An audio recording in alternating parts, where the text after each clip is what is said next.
Hi friends, welcome back to Dandani Vlogs. இது ஒரு Sunday vlog friends.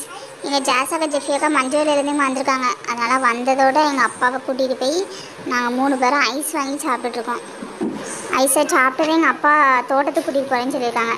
அதனால் நாங்கள் எப்படி ஃபன் பண்ணுறோன்னு பாருங்கள். வாங்க ஃப்ரெண்ட்ஸ், வீடியோக்குள்ளே போகலாம். நாங்கள் எல்லோரும் ஜாலியாக கத்திக்கிட்டே ஆட்டம் போட்டுக்கிட்டு தோட்டத்துக்கு போயிட்டுருக்கோம். அம்மா பாப்பாவும் தூக்கி காட்டுங்க, பாப்பு தெரியவே மாட்டேக்கா. பாப்பு வந்துட்டியா ஃப்ரெண்ட்ஸ்? இது எங்கள் தோட்டத்தில் உள்ள நாய். வந்ததும் எப்போவுமே இதுதான் வாலாட்டிகிட்டே வெல்கம் பண்ணோம். நாங்கள் குட்டீஸ் எல்லோரும் சேர்ந்து குட்டியானதை ஏறி ஆட்டம் போட ஆரம்பிச்சிட்டோம். என்ன பாப்பு முயல் பார்த்துட்ருக்கியா? நான் எப்போல்லாம் தோட்டத்துக்கு வரேன்னா அந்த முயல் கூடலாம் விளையாடுவேன் ஃப்ரெண்ட்ஸ். இதுக்கு நிறைய சாப்பாடெலாம் அள்ளி போடுவேன்.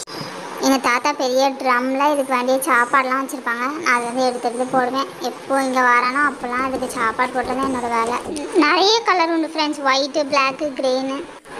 நான் கொஞ்ச நேரத்தில் நின்று பார்த்துட்டு இருந்தேன் ஃப்ரெண்ட்ஸ். அப்புறம் அப்படியே என்னோடய ஜேசிபி எடுத்துகிட்டு மண்ணில் போயிட்டேன். தோட்டத்துக்கு வந்தால் விளையாடணுன்னு இந்த ஜேசிபி இங்கேயே தான் இருக்கும் ஃப்ரெண்ட்ஸ். அதனால் வரும்போது தான் எடுத்து விளையாடுவேன். விளையாண்டுட்டு இங்கேயே வச்சுட்டு போயிடுவேன் ஃப்ரெண்ட்ஸ். இதெல்லாம் மாடு தீவனம். கொஞ்சம் இந்த தீவனமும் கொஞ்சம் புல், அப்புறம் கொஞ்சம் சோளமும் போட்டு வச்சுருக்காங்க. அதுக்காண்டி தண்ணி பாஞ்சிட்ருக்கு. இதுதான் ஃப்ரெண்ட்ஸ் அந்த புல்லெல்லாம் கட் பண்ணுற மிஷின். இதை அப்படியே குட்டி குட்டியாக கட் பண்ணி போட அந்த மாடெல்லாம் அப்படியே சாப்பிடும். இன்றைக்கி எங்கள் அப்பா மெயினாக மருந்து அடிக்கணும்னு தான் வந்தாங்க. அதனால் வந்த வேலையை பார்ப்போன்ட்டு மருந்து எங்கள் தாத்தா கலக்கி கொடுக்க எங்கள் அப்பா கிளம்பியாச்சு மருந்து அடிக்கிறதுக்கு. காலையிலே மேய போன மாடு இப்போ தான் ரிட்டன் திரும்ப தோட்டத்துக்கு வருது. இனி இந்த மாட்டுக்கெல்லாம் தண்ணி கட்டிட்டு அப்புறம் பாலையும் கறந்து அப்படியே உள்ளே போட்டு அடைச்சிடுவாங்க. இந்த சைடில் எங்கள் அப்பா எல்லா செடிக்கும் கொஞ்சம் பூச்சி வந்த மாதிரி இருக்கிட்டு அதுக்கெல்லாம் மருந்து அடிச்சிட்ருக்காங்க. பார்த்தீங்களா ஃப்ரெண்ட்ஸ், குட்டி குட்டியாக நிறைய புடலங்கெல்லாம் காய்ச்சிருக்கு. இது பார்க்க நல்லாயிருக்கும்.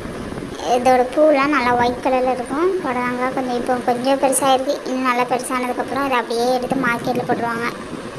இந்த சைடு ஃபுல்லாக பிச்சி தோட்டம் ஃப்ரெண்ட்ஸ். காலையிலேயே மார்க்கெட்டுக்கு எல்லா பூவையும் பறித்து கொடுத்துருப்பாங்க. அதனால் இப்போ ஒரு பூவும் இல்லை. இது ஃபுல்லாக வெள்ளரி செடி ஃப்ரெண்ட்ஸ். இதில் பூ மட்டும்தான் இப்போ பூத்துருக்கு. இன்னும் காய் எதுவும் வரல. எங்கள் அம்மா தேடி பார்க்காங்க, ஒரு காயுமே வரல. இன்னும் கொஞ்ச நாள் கழித்து தான் காய் வரும். இந்த பெரிய பெரிய இலையாக இருக்கா அந்த பூவை பாருங்கள் எவ்வளோ பெருசாக இருக்குன்ட்டு. இது வந்து பூசணி செடி.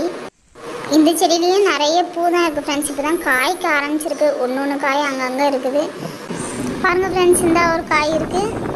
அதே மாதிரி கொஞ்சம் தள்ளியும் ஒரே ஒரு காய் மட்டும் இருக்குது. இந்த இருக்குது பார்த்தீங்களா, இதுதான். எங்கள் தாத்தா தோட்டத்தில் வேலை பார்க்குறது கொஞ்சம் மண் அடித்து போட்டிருந்தாங்க. அதில் நானும் எங்கள் ஜாஸாக்காவும் ஏறி அதில் விளையாண்டுட்டு இருந்தோம். அதில் கொஞ்சம் நேரத்தை எங்கள் தாத்தா திட்ட ஆரம்பிச்சிட்டாங்க. அதனால் அமைதியே இறங்கிட்டோம்.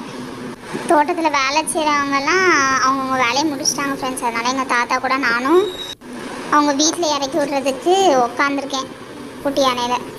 எங்கள் பாப்பு இங்கேருந்து பார்த்து சேட்டை பண்ணிகிட்ருக்கான்.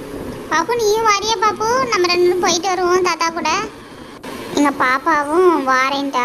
அதனால எங்கள் தாத்தாத்துக்கே மடியில் உட்கார வச்சுக்கிட்டோம். அமைதியாக உட்காந்துக்கிட்டா. அம்மா பாய், நானும் தாத்தாவும் பாப்பாவும் போயிட்டு வரோம். பாய் பாய் ஃப்ரெண்ட்ஸ். கண்டிப்பாக சேனலை சப்ஸ்கிரைப் பண்ணிடுங்க. இது ஒரு 1 வீக் அப்புறம் எடுத்தது ஃப்ரெண்ட்ஸ். இந்த மாட்டுக்கு புல்லெலாம் பறித்து போட்டிருக்கு. இனி அந்த மிஷினில் கொடுத்து அதை குட்டி குட்டியாக கட் பண்ணி இந்த மாடுக்கெல்லாம் கொடுப்பாங்க. நிறைய மாடு நிற்கிது. இப்போ எல்லாத்தையும் உள்ளே போட்டு அடைச்சிட்டாங்க. இதெல்லாம் ஃபுல்லாக கடலை செடி ஃப்ரெண்ட்ஸ். நிறைய கடலையும் போட்டிருக்கு. இப்போ எல்லாம் பிடுங்க ஆரம்பிச்சாச்சு. இது என்னடா வெடியை கோர்த்து தொங்கிட்டுருக்குன்னு பார்க்கிங்க. நைட்டு நிறைய காட்டு பண்ணி தான் வரும் ஃப்ரெண்ட்ஸ் இந்த கடலை சாப்பிட்றதுக்கு. அதனால எங்கள் தாத்தா அந்த வெடியெல்லாம் அப்படி ஒரு சணலில் கட்டி தொங்க விட்ருக்காங்க. இனி இதை பற்ற வச்சுருவாங்க. ஒரு மணி நேரத்துக்கு ஒரு நேரம் ஒரு வெடி வெடிக்கும். தாத்தா மோஸ்ட்டாக தோட்டத்தில் தான் படுத்து தூங்குவாங்க. அதனால தான் ஒரு கூடார மாதிரி செட் பண்ணி வச்சுருக்கு. அதில் என்னென்ன இருக்குது நானும் எங்கள் பாப்பும் ஆராய்ச்சி பண்ணிகிட்ருக்கோம். அது ஒரு டார்ச் இருந்துச்சு, அதான் எடுத்து விளாண்டுட்ருக்கோம். பார்த்தீங்களா ஃப்ரெண்ட்ஸ், இதில் ஃபுல்லாக கடலையை பறித்து குமிச்சு போட்டிருக்கு. இது எல்லாமே ஒரு நாள் படித்த கடலை. ஓகே ஃப்ரெண்ட்ஸ், நம்ம நெக்ஸ்ட் டாக்ல சந்திக்கலாம். டாடா பாய் பாய்.